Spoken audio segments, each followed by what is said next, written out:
We're starting with number 2. Propanoic acid, CH3, CH2, COOH, is a carboxylic acid that reacts with water according to the equation above.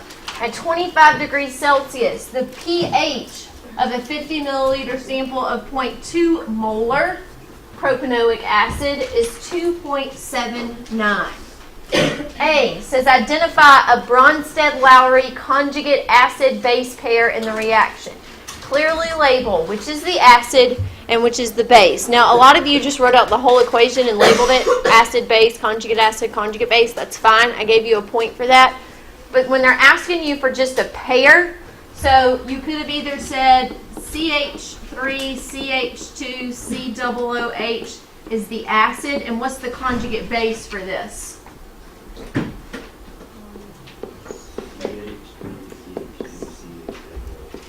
There you go. So that would have been a pair. There's your acid, there's your conjugate base. That would have been +1. Or you could have said H2O is the base, and then the pair to that is H3O positive, which is your conjugate acid. And that would have been a point. So either one you could have put. Okay. Anybody remember the Bronsted-Lowry definition of an acid and a base? It's all about acids donating hydrogen acid. There you go. Okay. Acids donate and bases accept. Okay. So you're looking for who donated, what did it turn into, okay, or who accepted, what did it turn into. Okay. All right. And most of you got that point. So that was a point that most of us got. Okay. All right, letter B says determine the value of Ka for propanoic acid at 25 degrees Celsius. Okay, so it's asking me for Ka. So the first thing you had to know is how to find Ka. Okay, this is a big K, which just means what's the formula for finding big K? Products over reactants. That's all it is. The only reason why there's an A there is because it asked me for propanoic acid, which means I'm dealing with an acid, so they put an A on it. Okay? It doesn't change the formula at all. So, if you wrote the formula for B, you should have recognized that Ka was going to be equal to the concentration of CH3, CH2, COO negative times the concentration of H3O positive, all divided by the concentration CH3, CH2, COOH. Why did I not include water? Because it's a liquid. Who do we not include in equilibrium expressions? Liquids and solids. Okay? You have to remember that. We do not include liquids and solids. If you just wrote that, it was a point. Okay? Now, some of you tried to look on your sheet and find the Ka equation and write that y. Okay? If you can do nothing else, you should be able to write an equilibrium expression. Okay, that's not difficult. You've been doing that. The majority of you, not my seniors, have been doing that since last year in pre-AP chemistry. Okay? So we got to be able to handle that. So, obviously, I don't have very much data for this, do I? No. So I've got to figure out how can I get some numbers there. I recognize that this is a strong acid or a weak acid. Weak acid. What do we have to use when we're dealing with a weak acid? Rice table. Okay? We have to use a rice table. So I should have set up my rice table. I have CH3, CH2, COOH plus H2O. Goes back and forth to CH3, CH2, COO negative plus H3O positive. And I'm going to go ahead and draw an X through my H2O because I know I don't need it. What's up? Cassandra asked about the cost of number 10. She asked that. Okay.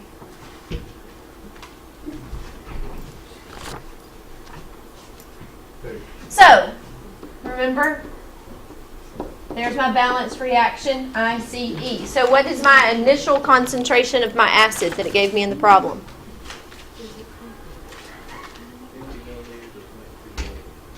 told me it was 0.20 molar, right? Yes. They did not give me an initial concentration of products, so what do we assume the products are? 0 and 0. C is my change. What's going to happen on my reactant side? What's going to happen on my product side? So at equilibrium, I should be at 0.20 minus x. I should be at x and x. Okay. Now, big K is called my what constant? Equilibrium constant. So I've got to plug in my equilibrium values in order to be able to get that. So before I can plug in any values, I have to know the value of what? X. Okay? I've got to be able to figure out a value of x. So I look on here and I say they have to have given me some sort of information somewhere that I can figure out x. Well, what's the only information that they've given me that could possibly help me figure out x? pH. They told me the pH was 2.79. Well, I know that pH is equal to opposite the log of the concentration of what? Hydrogen. Which is the exact same thing as what? H3O positive. Okay. So, if they gave me pH, should I be able to figure out this concentration of hydrogen? Or should. So remember, to get the concentration of hydrogen, I do 10 raised to the negative pH. Some of us raised it to the positive pH, and that's why we messed up. Some of us just didn't know. That's okay. So this is going to be equal to 10 raised to the negative 2.79. And if you put that in your calculator, you would have gotten 1.6 times 10 to the negative third molar was your concentration of hydrogen, and that would have given you 1 point. So if I know my concentration of hydrogen, then I know my value of what? X. So then all I have to do is plug it in. So I say this is equal to 1.6 times 10 to the negative third squared. Why did I square it? It's just x times x, which would be x squared. Okay? All divided by, you can go ahead and figure this out if you want to. You can do the 0.2 minus the 1.6 times 10 to the negative third, but what do we normally do with x's when they're in the denominator? We neglect them. So you can easily just neglect that and put 0.2 on the bottom there. Okay? Because let's be honest, is 0.2 minus a 1.6 times 10 to the negative third going to change my value very much? No, not at all. Okay. So, once you plugged that in, you should have gotten that the Ka was equal to 1.3 times 10 to the negative fifth, and that would have given you plus 1. So B was worth 3 points.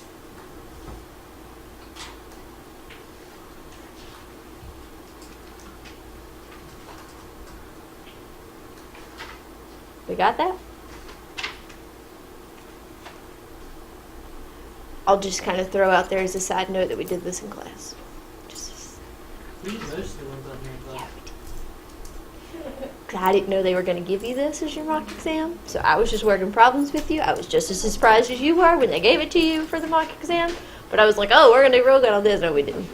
Yeah. I was just kidding. Okay. All right, C. Let's look at C.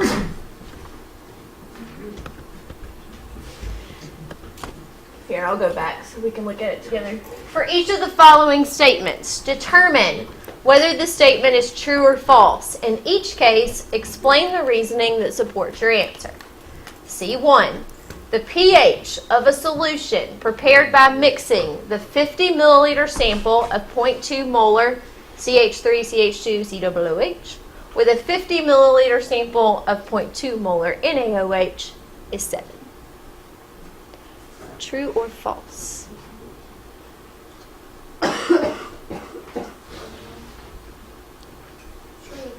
Let's talk about this.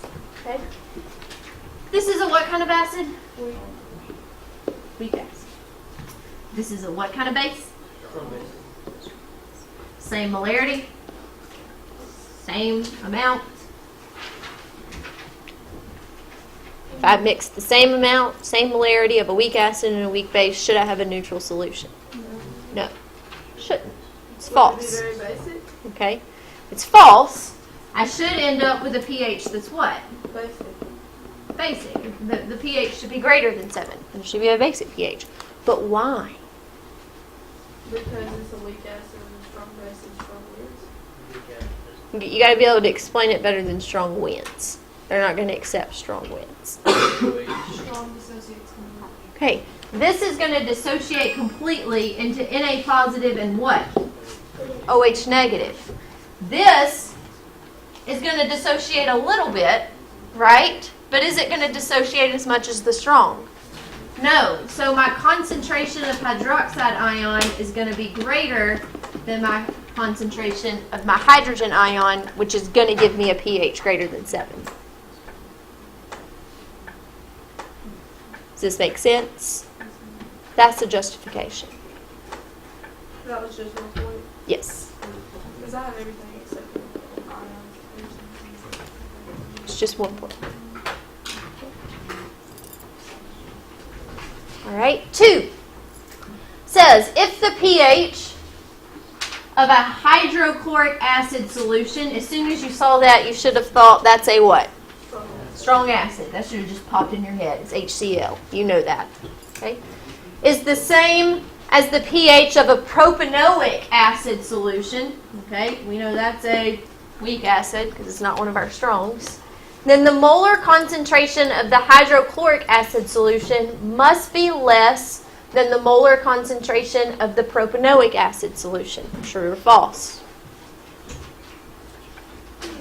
True.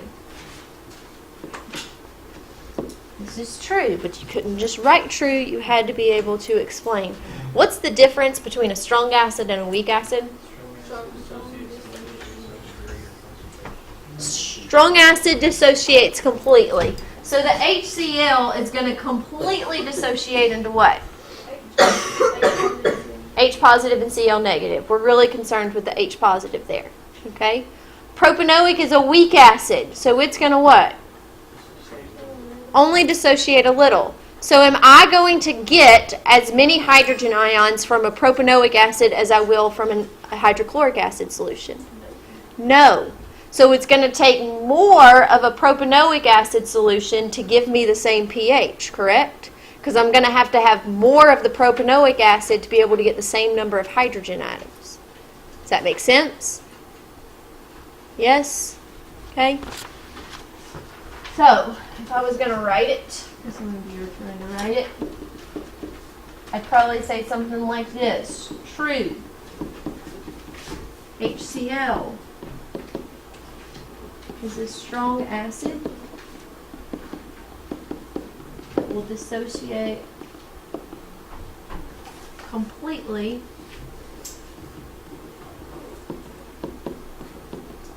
in solution. Okay.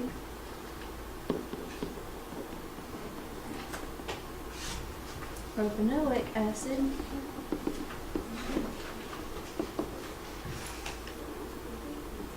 is a weak acid. So it will not dissociate.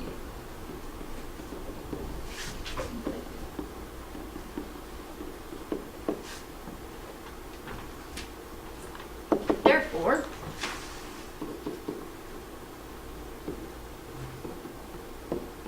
fewer moles of HCl is needed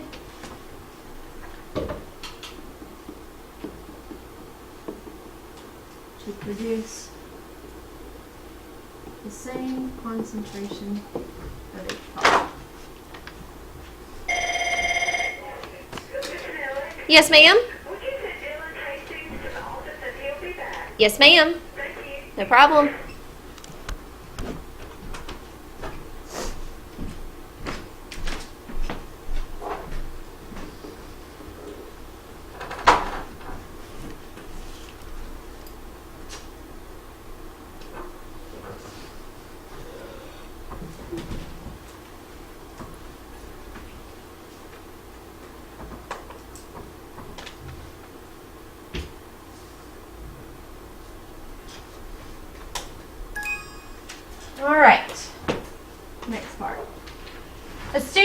given the task of determining the concentration of a propanoic acid solution of an unknown concentration. A 0.173 molar sodium hydroxide solution is available to use as the titrant.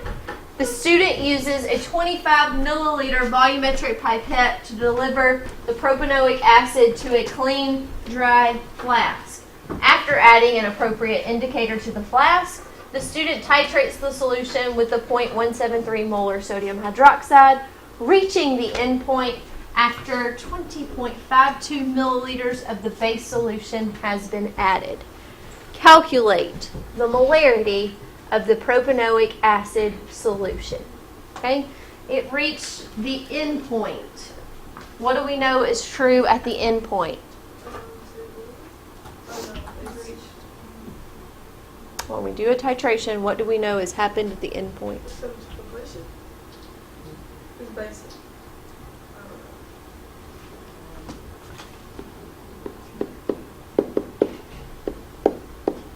We know the moles of acid is equal to the moles of base at an end point.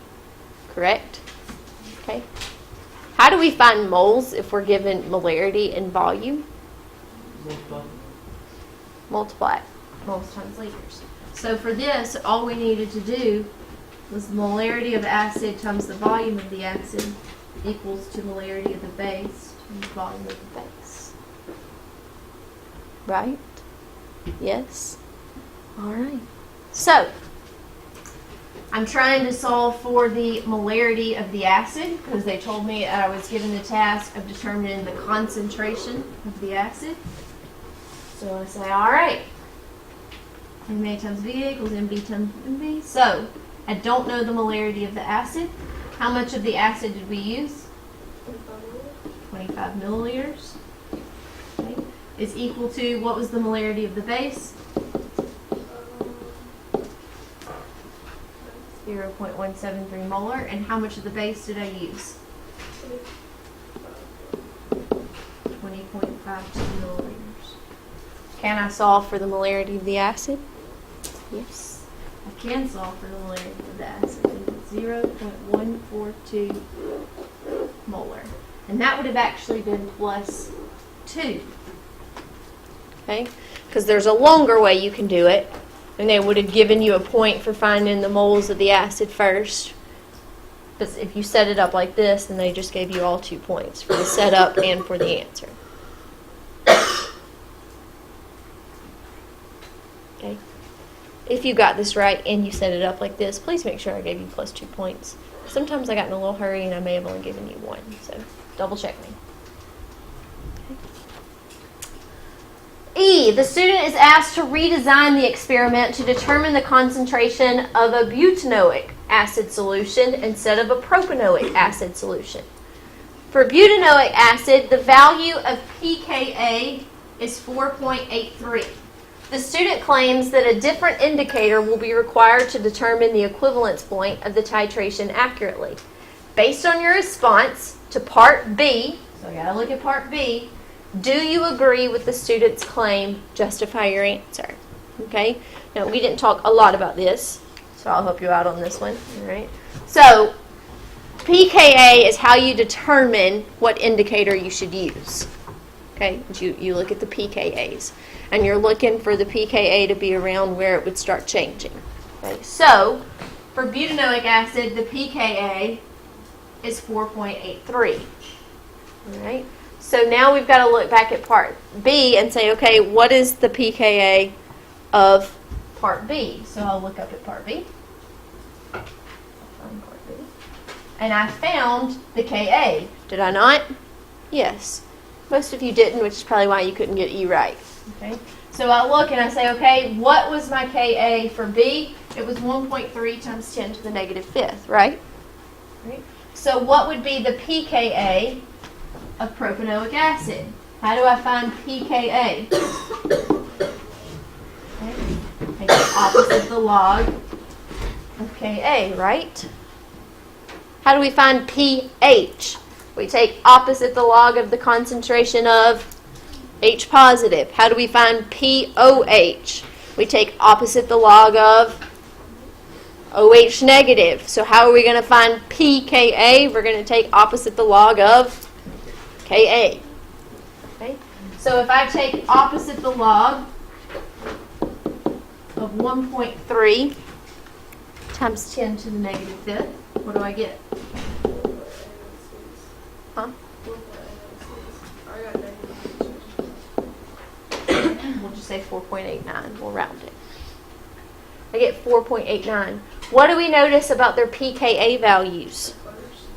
They're very close. So do I need to use a different indicator? No. Okay? So we would say, do we agree with the student's claim? No.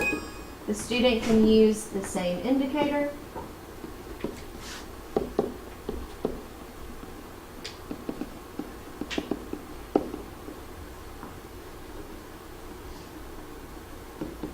Because the pKa of propanoic acid is close in value to the pKa of butanoic acid.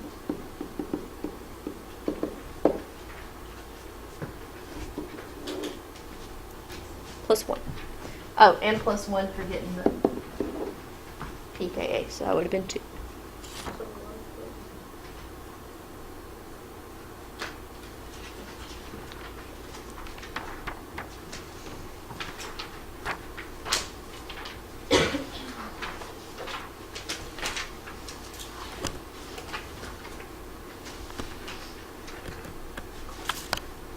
Any questions about 2?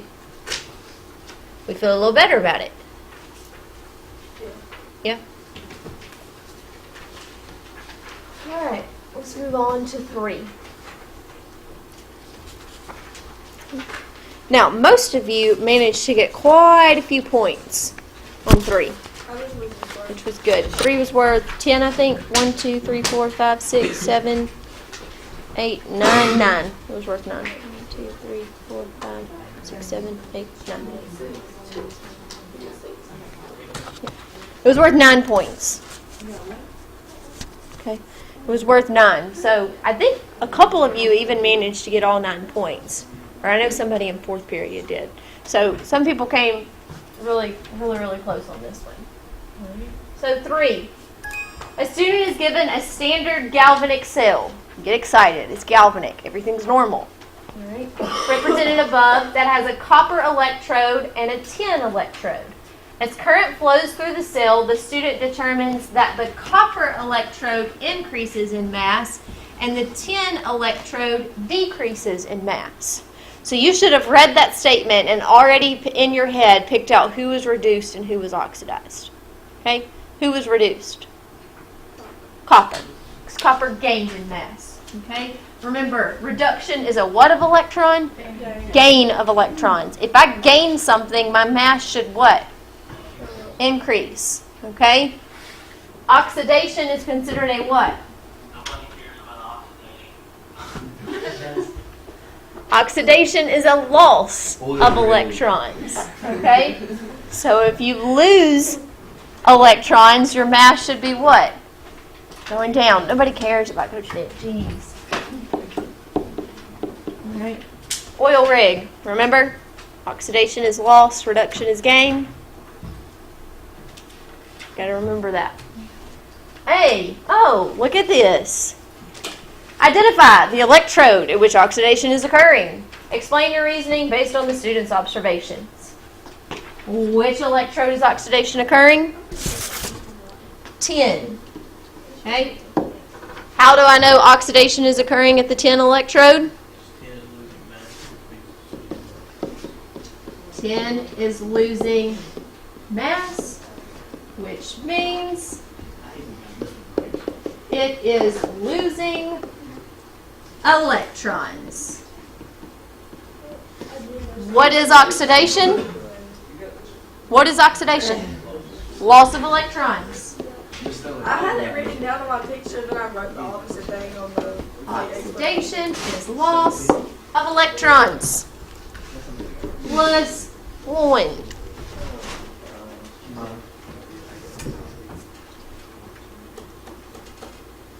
had it right. I just wrote it down wrong. You missed that? Yeah, because I wrote. Dang, real smart. All right. Dang. B, as the mass of the tin electrode decreases, where does the mass go? There you go. Where is it going? So let's look at this, okay?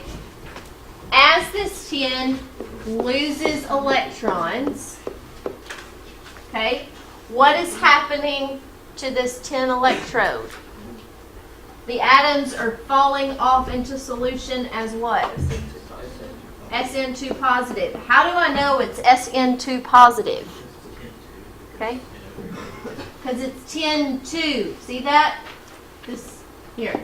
I'll write it out since it's a little faded. SnNO3 2. If we crisscross, that gives the SN a charge of what? Positive 2. Does everybody see that? Okay. So, as it decreases, where does the mass go? Into the solution as SN2 positive ions. You don't get one percent into solution. Nope, you don't. I didn't ask.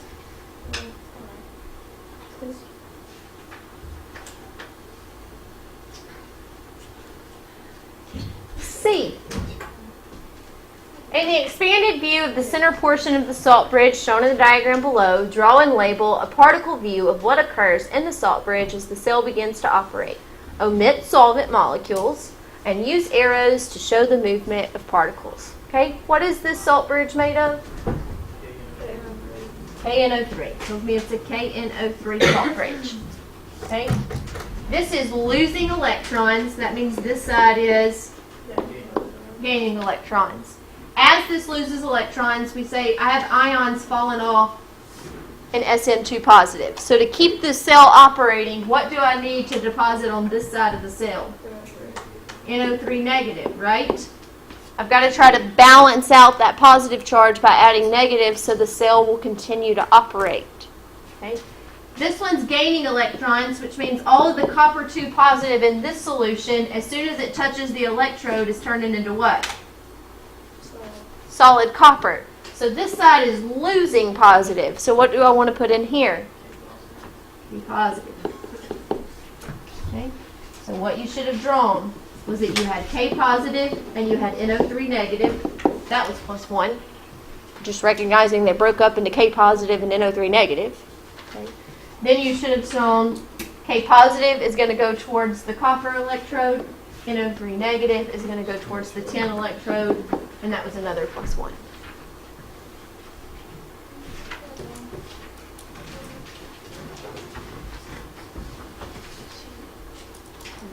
Some of us just put random stuff in the salt bridge. Like, I don't know where we came up with what we put in the salt bridge. You gotta put random stuff in those stuff. Right? D.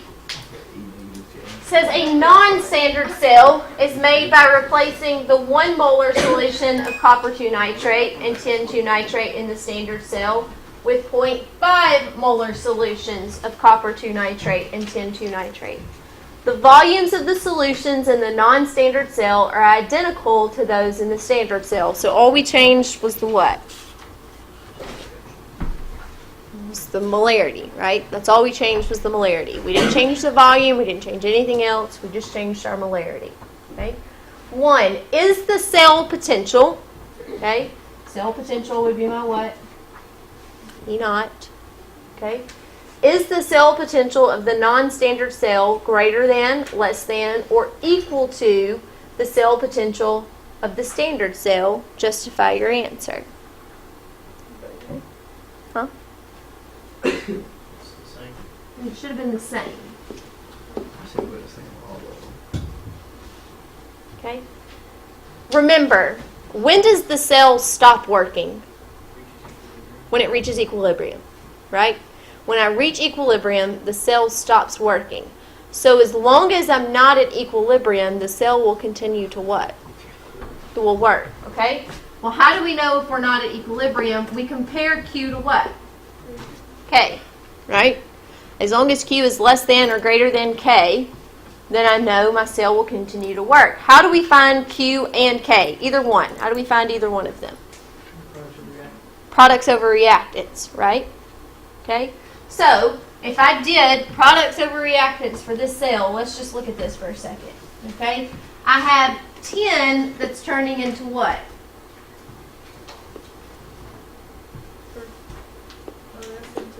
SN2 positive, right? Okay? And over here, I have Cu2 positive that's turning into what? Copper. Okay?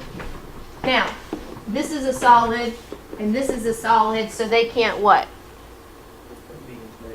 They can't be included in the equilibrium expression. Okay? So, my product is what? SN2 positive, and my reactant is Cu2 positive. Do we see that? Yes. Okay. So either way, Q is equal to the concentration of SN2 positive over the concentration of Cu2 positive, right? Okay. In the standard cell, that would be 1 over 1, which is equal to 1. Okay. In the non-standard cell, that would be 0.5 over 0.5, which is equal to 1. Right? So is it going to change my value of E naught? No. The cell's still going to work the same until it reaches what? Equilibrium. Okay? So it's the same because the concentration of SN2 positive and the concentration of Cu2 positive are the same.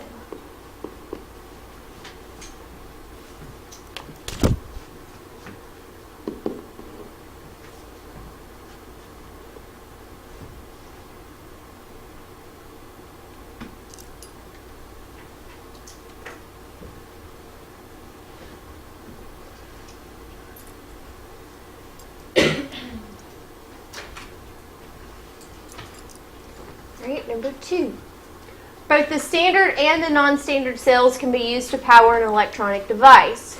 Would the non-standard cell power the device for the same time, a longer time, or a shorter time as compared with the standard cell? Justify your answer. Okay. And you should say it's going to be a shorter time. Why is it going to be a shorter amount of time? Because you have less amount of CO2 positive to reduce, so you run out of equilibrium reaching faster. There you go. Okay, I lowered my concentration, which means I don't have as many what? Cu2 positives. Okay, now why does it not matter about this side, about the 10 side? You got a whole 10 electrode. Here you go. I've got this whole 10 electrode. Okay, did they say anything about changing the size of the electrode? No. So changing the concentration does not affect the side that's being oxidized. However, it did reduce the number of Cu2 positive I have there. So as I add electrons and the Cu2 positive deposits on there is copper, what's going to eventually happen? I'm going to run out of Cu2 positive. And when I run out of Cu2 positive, what's going to happen to the cell? It's going to stop working. Okay? So it's going to run for a shorter amount of time because I've decreased the number of Cu2 positive ions. Therefore, I've decreased the amount that can be reduced, so my cell is going to run for a shorter amount of time. Does that make sense? Do we see that? Kind of, sort of. Do I need to write it? Speak now or forever hold your peace. Okay.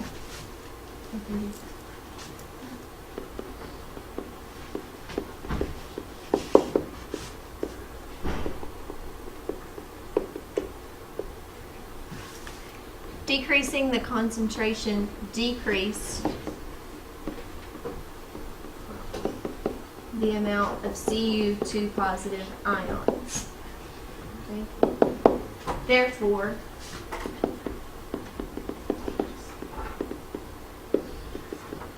equilibrium will be reached faster.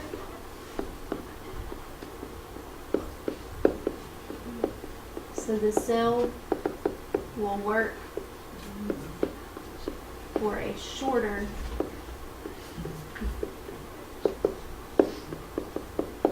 amount of time.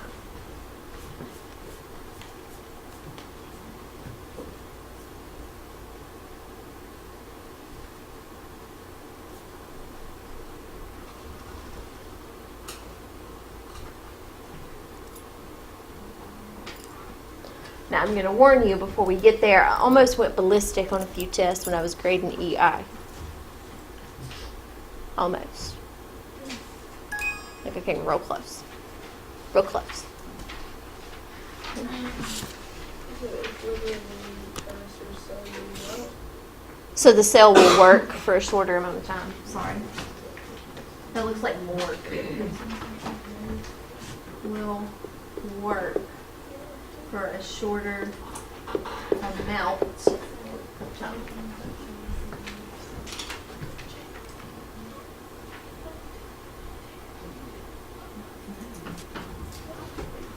All right. EI. In another experiment, the student places a new tin electrode into a fresh solution of 1 molar copper 2 nitrate.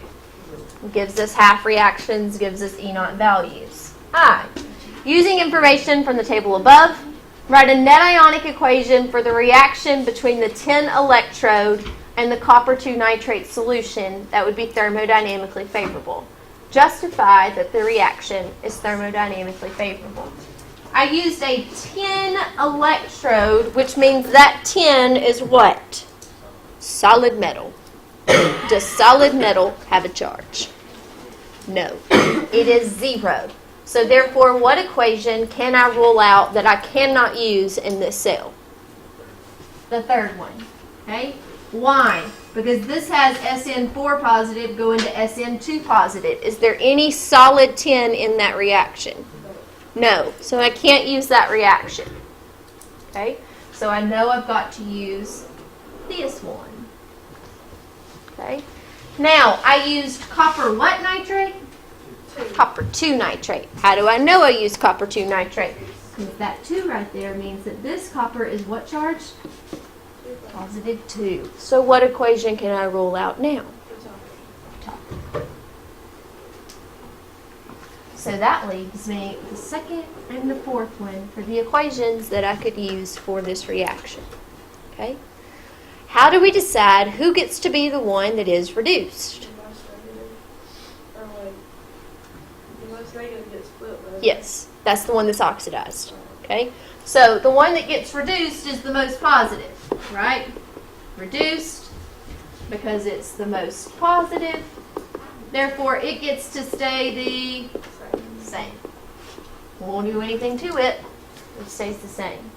Now, I know this one's going to get oxidized because it's the most negative, so it gets lipped. Hey, what's the point value for the other two?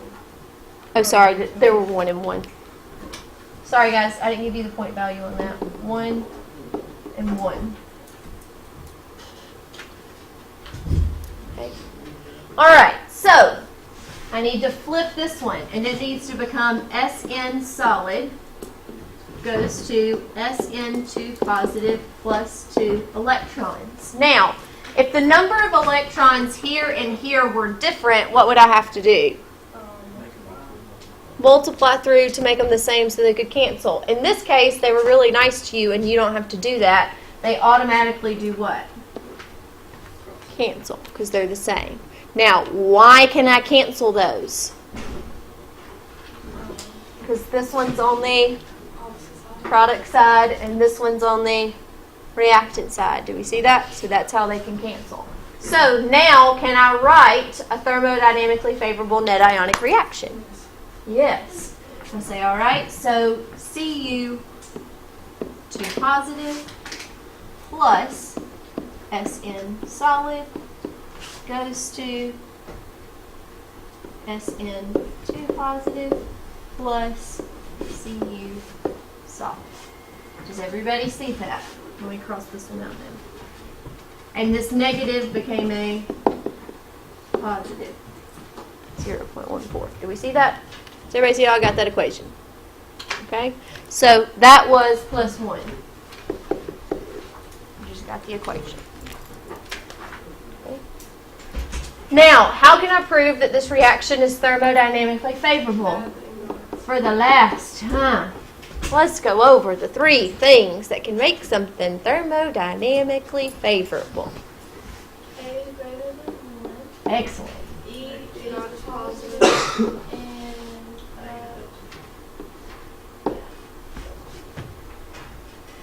Yes? Yes.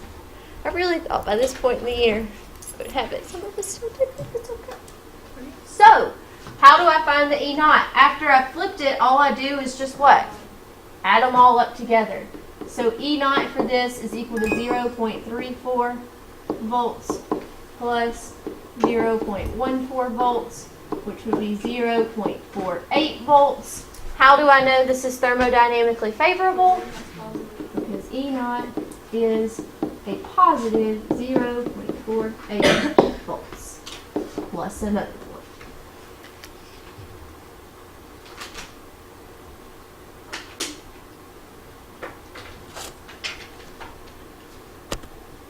Okay. E2 says calculate the value of delta G for the reaction. Ho, ho, ho, ho, ho. Include units with your answer. Okay? First of all, even if, let's just say you don't know the units that go with this delta G equation that we're going to use, what units do we report delta G in? Kilojoules per mole. If you don't know that, I need you to know that now. Okay? Delta G is kilojoules per mole. Okay? Because delta G is a measure of what? Energy. What do we measure energy in? Joules. Just throw over moles on it. Okay? And you could have left this in joules per mole and been fine. That would have been okay. Alright? If you left it in joules, but they prefer it to be in kilojoules. So just know delta G is kilojoules per mole. Yes? Yes. Delta H is the exact same thing. Okay? The only one that changes, so we'll just go and say delta H is also kilojoules per mole. The only one that changes is delta S, which is joules over moles per Kelvin.